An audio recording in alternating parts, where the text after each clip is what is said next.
Curso Básico de Espiritismo, Livro 1, com Tatiana Benites, baseado nos livros da Federação Espírita do Estado de São Paulo, FES. Olá, seja muito bem-vindo a mais uma aula, nossa quinta aula, né, do nosso segundo livro, que é um livro das edições FESP, que é a Federação Espírita do Estado de São Paulo, né, que é o livro Curso Básico do Espiritismo no volume 1.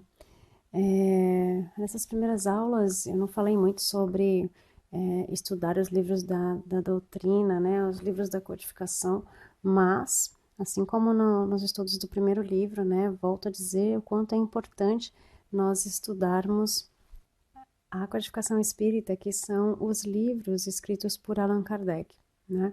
Então, todos os nossos estudos são baseados nesses livros, né? E agora a gente está falando sobre algumas partes dos livros do Livro dos Espíritos e também da Gênese, né? Falando da composição do mundo e tudo mais. Então, tem aí algumas questões que seriam muito boas se a gente conseguisse estudar também esses livros em paralelo, tá? Embora sejam leituras que não são fáceis e que surjam aí algumas perguntas, né? É muito bom essa reflexão e esse estudo também, aprofundar esse estudo. Então, nossa quinta aula vai falar sobre o princípio vital. Também é dividido em 3 partes, e esta primeira parte a gente vai falar sobre seres orgânicos e inorgânicos, princípio vital. Todos os corpos minerais, vegetais, animados ou inanimados, sólidos, líquidos ou gasosos, por mais infinita que seja a sua variedade, podem ser classificados em 2 grandes grupos, seres inorgânicos e seres orgânicos. Seres inorgânicos.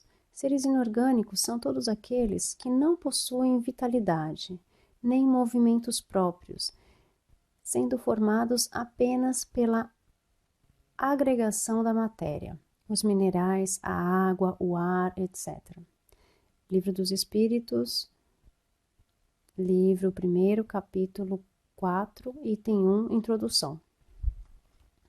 A partir das transformações do fluido universal, surgem os elementos materiais que, sob determinadas condições e circunstâncias, vão propiciar a formação dos corpos no mundo material. Eles compõem os elementos encontrados na natureza e classificados pela química da tabela periódica dos elementos. Os corpos inorgânicos são compostos por uma força de atração subordinada qualitativa e quantitativamente a leis estabelecidas pela química e pela física, as quais governam a estabilidade da agregação de seus elementos. Seres orgânicos. Os seres orgânicos são os que trazem em si mesmos uma fonte de atividade íntima que lhes dá a vida. Nascem, crescem, reproduzem e morrem. São providos de órgãos especiais para a realização dos diferentes atos da vida e apropriados às necessidades da própria conservação. Compreendem os homens, os animais e as plantas. Isso também está na parte introdutória do Livro dos Espíritos, cuja escala ascendente inicia-se nos micro-organismos, vírus, bactérias e germens. Na sua formação, não entra nenhum corpo ou elemento especial que não seja encontrado nos seres inorgânicos, e isto porque há uma cadeia evolutiva envolvendo a criação divina. Todos os elos desta cadeia têm um ponto em comum com o elo precedente. A diferença primordial e essencial entre os seres inorgânicos e os seres orgânicos é que nos seres orgânicos constata-se presença de princípio vital, que se une à matéria inorgânica, animalizando-a. Princípio vital. O princípio vital é a força motriz dos corpos orgânicos. Livro dos Espíritos, pergunta 67. é um dos elementos necessários à constituição do universo, mas tem a sua fonte nas modificações da matéria universal. Livro dos Espíritos, pergunta 64.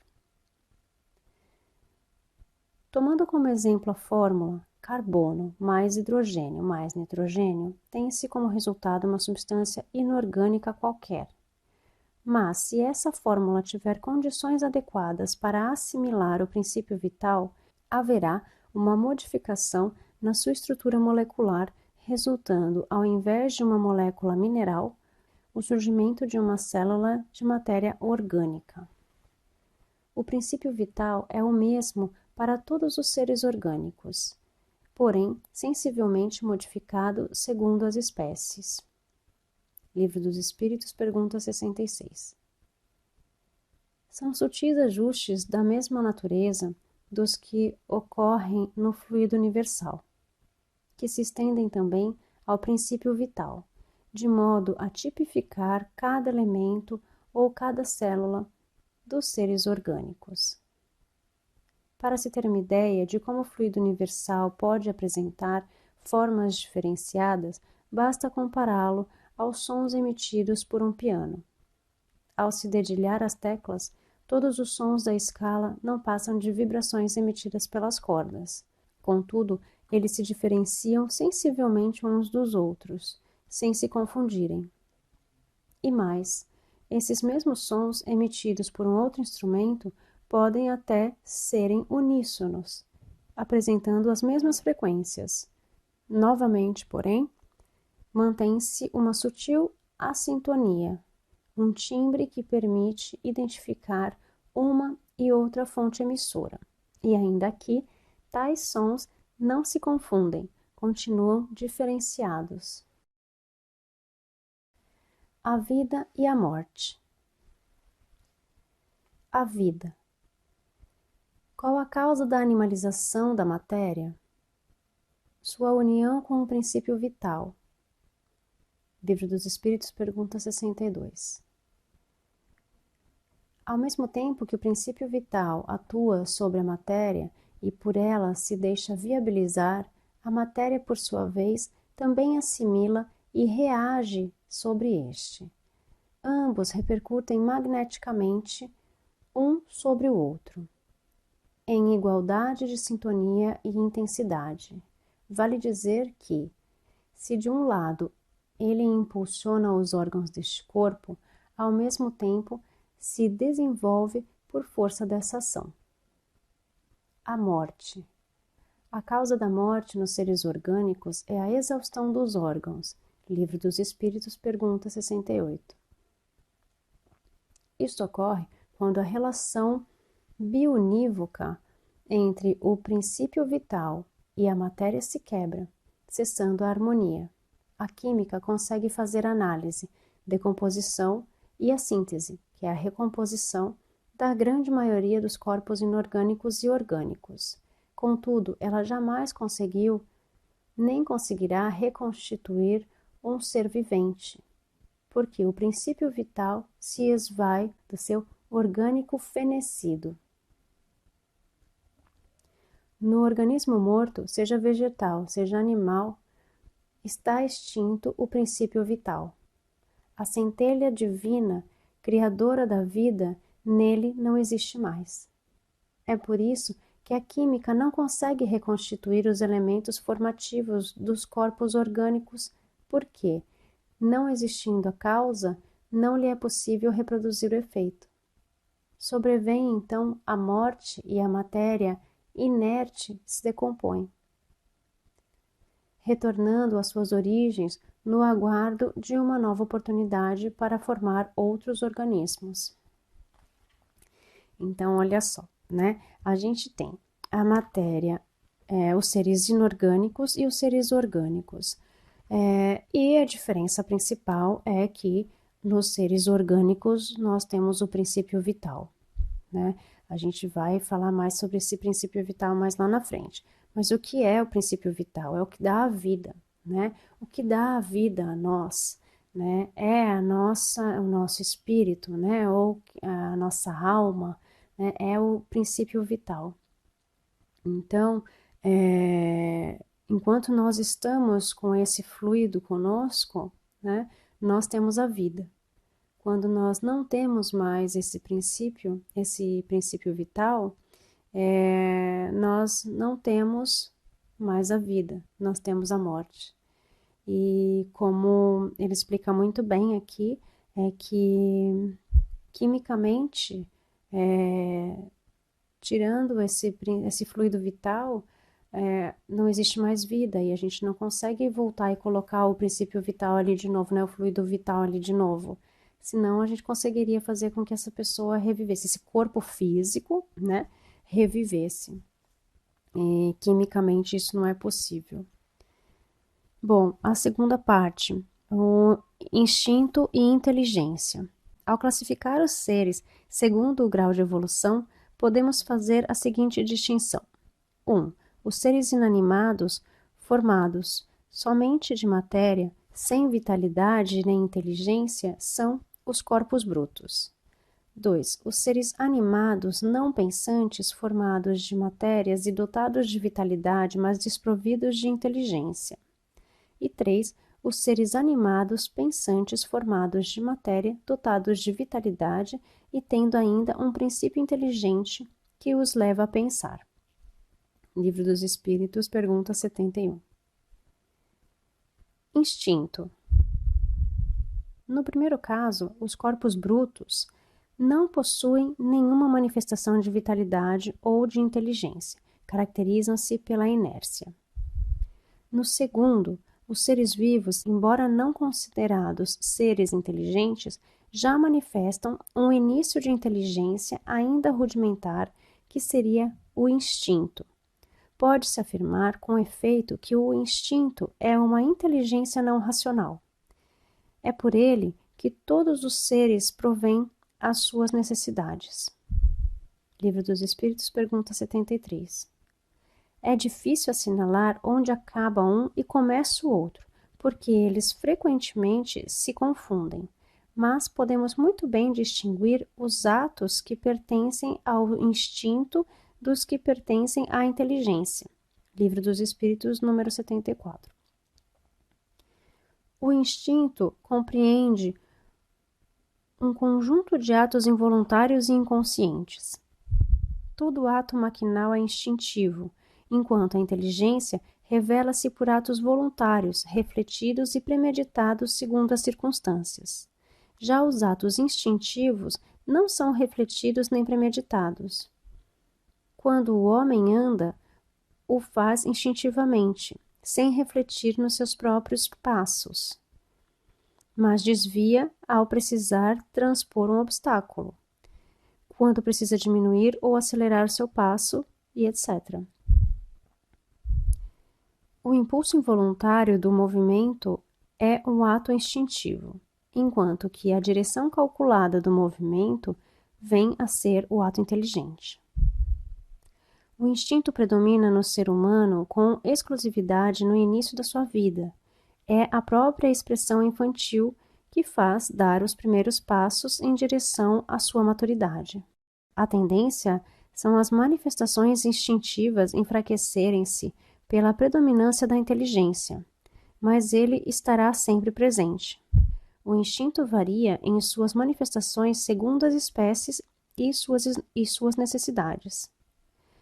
Nos seres dotados de consciência e de percepção das coisas exteriores, ele se alia à inteligência, o que quer dizer à vontade e à liberdade.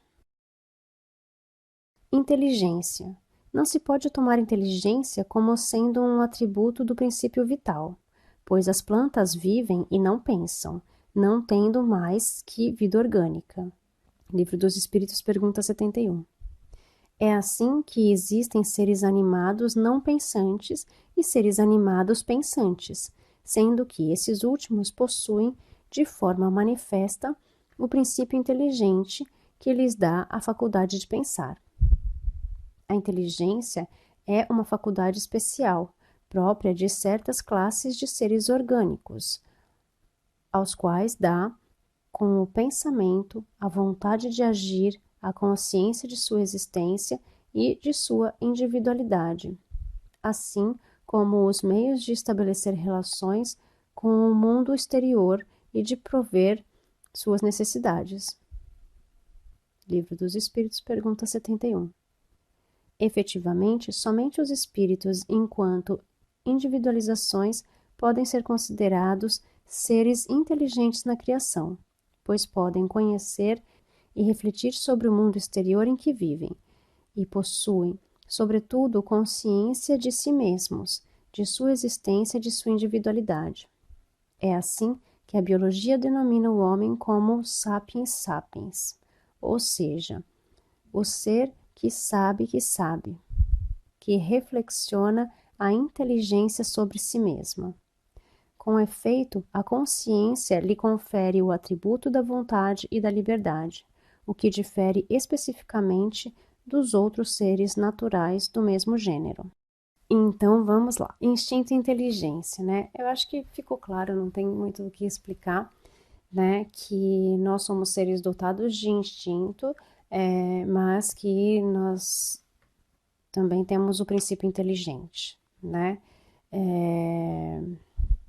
Que significa que somos pessoas, né? Que somos seres que podemos pensar, que somos seres que temos a consciência do nosso corpo, do meio em que nós vivemos e temos a consciência do que nós necessitamos para sobreviver.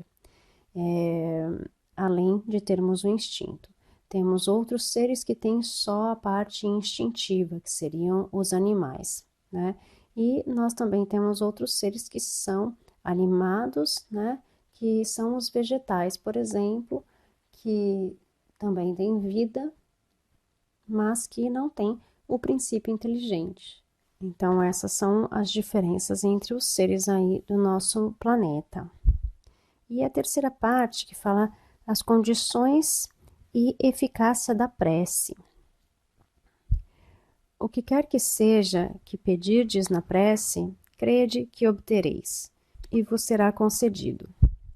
Marcos capítulo 11, versículo 24. A prece é uma invocação, é o mais elevado veículo de ligação através do qual o homem coloca-se em relação mental com a espiritualidade. É uma projeção do pensamento a partir do qual irá se estabelecer uma corrente fluídica cuja intensidade dependerá do teor vibratório de quem ora.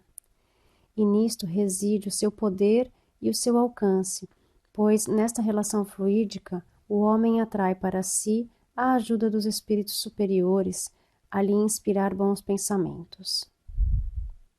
Condições da prece.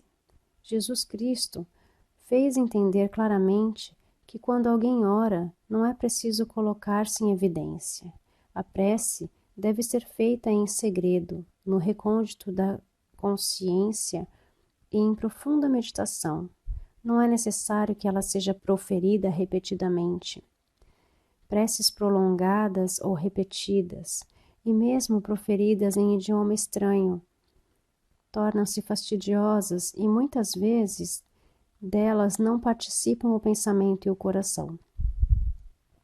Assim, a condição da prece está no pensamento reto, podendo-se orar em qualquer lugar, a qualquer hora, a sós ou em conjunto, desde que haja o recolhimento íntimo necessário para se estabelecer a sintonia harmoniosa no ato sublime de louvar, agradecer e rogar a Deus o auxílio necessário. Por isto, a importância do sentimento amoroso, humilde, piedoso, livre de qualquer ressentimento ou mágoa, pois só assim o homem irá absorver a força moral necessária para vencer as dificuldades com os seus próprios méritos. Eficácia da prece. Existem aqueles que contestam a eficácia da prece, alegando que pelo fato de Deus conhecer as necessidades humanas, torna-se dispensável o ato de orar, pois sendo o universo regido por leis sábias e eternas, as súplicas jamais poderão alterar os desígnios do Criador. No entanto, o ensinamento de Jesus vem esclarecer que a justiça divina não é inflexível ao ponto de não atender os que lhe fazem súplicas. Ocorre que existem determinadas leis naturais e imutáveis que não se alteram segundo os caprichos de cada um. Porém, isso não deve levar à crença de que tudo esteja submetido à fatalidade. O homem desfruta do livre-arbítrio para compor a trajetória de sua encarnação, pois Deus não lhe concedeu a inteligência e o entendimento para que não as utilizasse. Existem acontecimentos na vida atual aos quais o homem não pode furtar-se. São consequências de falhas e deslizes cometidos em vidas passadas que necessitam de reajustes. É a aplicação da lei de causa e efeito, e isso explica por que alguns alegam que pedem benefícios a Deus, mas que nunca são concedidos, o que parece, a princípio, contrariar o ensinamento de Jesus. Aquilo que pedirdes pela prece vos será dado. Muitas coisas na vida presente parecem úteis e essenciais para a felicidade do homem. Poderão ser-lhe prejudiciais e esta é a razão porque elas não lhe são concedidas. Contudo, o egoísmo e o imediatismo não permitem que ele perceba com exatidão a eficácia da prece. Porém, seus efeitos ocorrem segundo os desígnios divinos, a curto prazo, na medida em que consola, alivia os sofrimentos, reanima e encoraja. A médio e longo prazo, porque pelo pensamento edificante dá-se a aproximação das forças do bem a restaurar as energias de quem ora. Aquele que pede, Deus está sempre pronto a conceder-lhe a coragem, a paciência, a resignação para enfrentar as dificuldades e os dissabores inerentes à natureza humana. Com ideias que lhe são sugeridas pelos espíritos benfeitores, deixando-lhe, contudo, o mérito da ação, e isto porque não se deve ficar ocioso à espera de um milagre, pois a providência divina sempre ampara os que se ajudam a si mesmos. Ajuda-te e o céu te ajudará. Jesus ensinou que um fariseu e um publicano foram ao templo para orar. O primeiro era tido como um homem virtuoso, respeitável sob todos os aspectos, embora ocultasse costumes dissolutos. O segundo era considerado homem corrupto e eivado de maus pendores. O fariseu, tomado de orgulho e olhando para o alto, orava: ó Deus, graças te dou, porque não sou igual aos demais homens, roubadores, injustos e adúlteros, nem como este publicano. Jejuo 2 vezes na semana e dou o dízimo de tudo quanto possuo. O publicano, por sua vez, sem ousar levantar os olhos assim, orava: ó Deus, tem misericórdia de mim, que sou um pecador. Afirmou então o mestre que este último saiu do templo justificado, porque Deus ouviu a sua prece, ao contrário do fariseu, pois quem se humilha será exaltado e quem se exalta será humilhado. Assim, deve-se notar o fato de o publicano ter pronunciado reduzido número de palavras e, no entanto, sua prece foi acolhida, porque nela havia humildade e devotamento, ao contrário do fariseu, cujo coração estava repleto de maldade, de egoísmo e de orgulho. Portanto, a eficácia da prece está na dependência da renovação íntima do homem, em que deve prevalecer a linguagem do amor, do perdão e da humildade, para que ele possa, assim, de coração liberto de sentimentos negativos, agradecer a Deus a dádiva da vida. Bom, eu gosto muito dessa última parte, né? Acho que deu para perceber. Porque falar sobre as condições da prece, para mim, é uma coisa muito importante. A gente pode fazer uma oração onde nós estivermos, com muita gente, com pouca gente, no banheiro, em qualquer horário, né? Tem gente que fala, não, porque você não pode fazer uma oração em tal lugar, né? É um lugar sujo. E se você só tiver esse lugar para fazer uma oração, você vai deixar de fazer? Não, faça. Ai, mas tal hora é muito tarde. Não, nunca é tarde, nunca é cedo demais para você fazer uma prece, para você fazer uma oração, para você pedir de coração, para você agradecer de coração. Então, não existe um local apropriado, nem uma hora apropriada para isso. E não existe uma fórmula, né? Jesus fala, né, que para você se recolher e você fazer a sua prece fechada, fechado, né, só com você. Ele não quis dizer isso no espaço físico. Você pode fazer uma prece no transporte público, né? Você não precisa incomodar os outros com isso. Você pode fazer em pensamento. Você não precisa fazer em voz alta.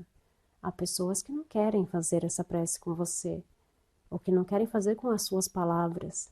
Então você não precisa incomodar o próximo com isso. Você não precisa impor o seu jeito para ninguém. E aquela última frase que ele fala, né, que quem se humilha será exaltado e quem se exalta será humilhado. Porque muitas pessoas falam muito e fazem pouco. E muitas pessoas que não falam, mas também não fazem, né? Mas que reconhecem os seus erros, são as pessoas que recebem a ajuda, né? As pessoas que conseguem ter humildade necessária para seguir adiante, para reconhecer os seus erros e para pedir ajuda com humildade. Essas pessoas serão auxiliadas, né? E é claro, tudo isso depende muito da sua fé, né? Depende muito de quanto você crê na sua prece, enquanto você crê em Deus. Então muita gente fala que eu rezo, mas só acontece coisa ruim. Eu rezo, mas não tá nada muda na minha vida, né? Talvez seja porque o que você está pedindo não é bom para você naquele momento, né? Então, a gente também precisa parar para ver o que nós fizemos até aqui, o que eu plantei, o que eu estou colhendo e o que realmente precisa vir para mim, né? A gente viu na aula passada sobre Deus e Mamon, né? Sobre a questão da riqueza. Então, que a gente vigie os nossos pensamentos, que a gente se fortaleça na nossa fé, mas que a gente utilize a nossa humildade sempre, para que nós possamos ser ouvidos da melhor forma e que o que tiver que chegar até nós chegue da melhor forma, ok? Fica aí esta reflexão também desta aula. Então, espero você na próxima aula. Muita gratidão de chegarmos até aqui juntos. Namastê, Namastate. Curso Básico de Espiritismo, livro 1, com Tatiana Benites, baseado nos livros da Federação Espírita do Estado de São Paulo, FEESP.